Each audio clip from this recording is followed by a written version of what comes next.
Over the next few weeks, we're going to be working our way through the glorious chapter of Romans 8. A key word just to hold the whole of Romans 8 together is the word assurance. This chapter will grow our assurance about who we are as God's children, what it means for us to belong to God, how that's possible, and how God's Spirit works in us to keep assuring us of our standing with God. Before we dig in, I encourage you just to take a few minutes, read through this passage a few times, and notice things that stand out for you, repetition, key ideas that Paul is bringing across here. Take some time to pray and ask God to help you to understand the meaning of the text and how it points us to Jesus. And pray that God would grow your love for those who you are going to be teaching this text to. I'm going to highlight, as always, just a few of the things that stand out in this passage for me. It's always important as a passage starts to see it starts with the word therefore. That means it's linking back to everything that we've seen so far in the first 7 chapters of Romans. Paul has been making it very clear that in chapter 3, for all have sinned and fall short of the glory of God. In chapter 1, he's shown that people have deserted living life God's way and have been handed over to following their own sinful desires.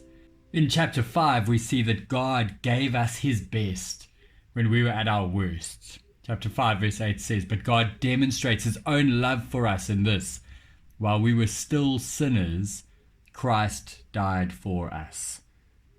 Then in chapter 7 we see Paul showing the real Christian struggle, the struggle against sin.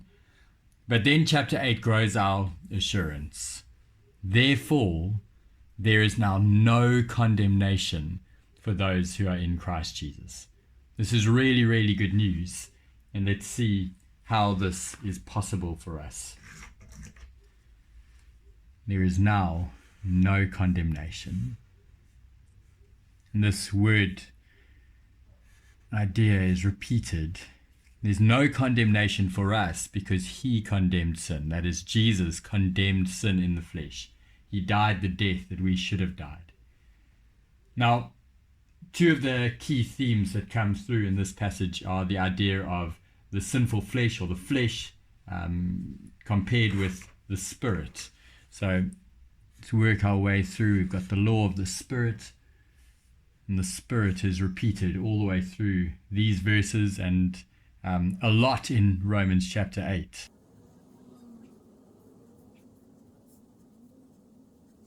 "11 times the Spirit is mentioned in these 11 verses, and then the Spirit is contrasted with the flesh.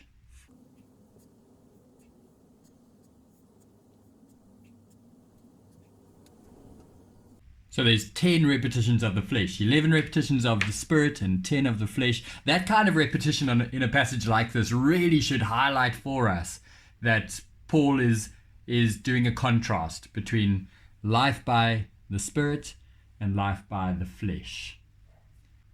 In these first few verses, we see this contrast between the law of the Spirit and the law of sin and death. Paul has made a whole case about what the law is, and that's a whole big study in Romans that you can go and work your way through and see what Paul is telling us about the law. But one key thing to note is that the law itself is good, but it's ineffective. The law, as we see in chapter 7, teaches us how to sin. It grows in us. As we hear the laws, do not do this, it grows in us a desire to rebel against that law. And so Paul says here that the law of sin and death has been at work within us. That is, the mind governed by the flesh is death. But the glorious news in this passage is that the Spirit of life, who gives life, has set you free. What great assurance that is.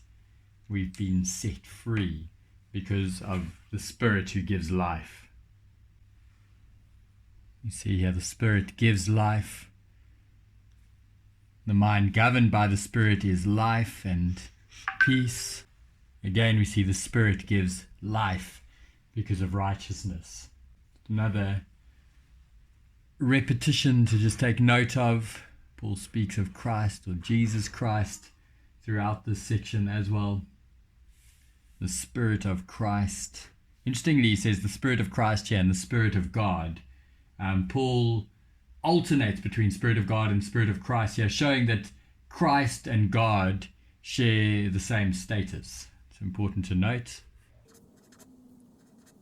Then in this middle section, we see the repetition of minds being set or minds governed by.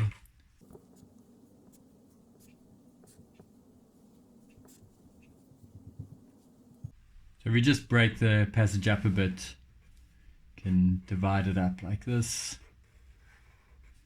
We've got 2 laws, 2 mindsets, and 2 ways of living.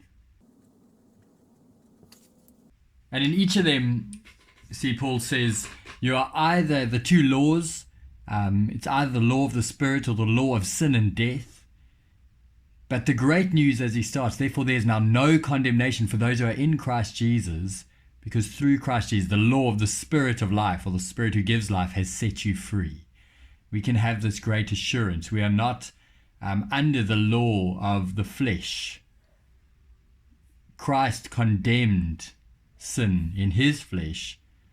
The righteous requirements of the law are now seen to be met in us. We are counted as righteous because of Jesus' work in us. So we don't live according to the flesh, but now according to the Spirit. And then these 2 mindsets, Paul focuses in, you've either got a mind that is set on what the flesh desires.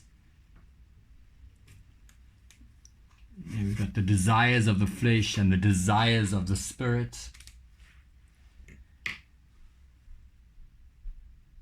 The desires, the mind governed by the flesh, he says, is death. But the mind governed by the Spirit is life and peace. Again, Paul wants us to have the assurance that if we are in Christ, there's no condemnation for us. Our minds are governed by the Spirit, and that gives us life and peace. That is an incredible assurance. But there's this other reality in verses 7 and 8 where he says the mind governed by the flesh is hostile to God. Hostile to God.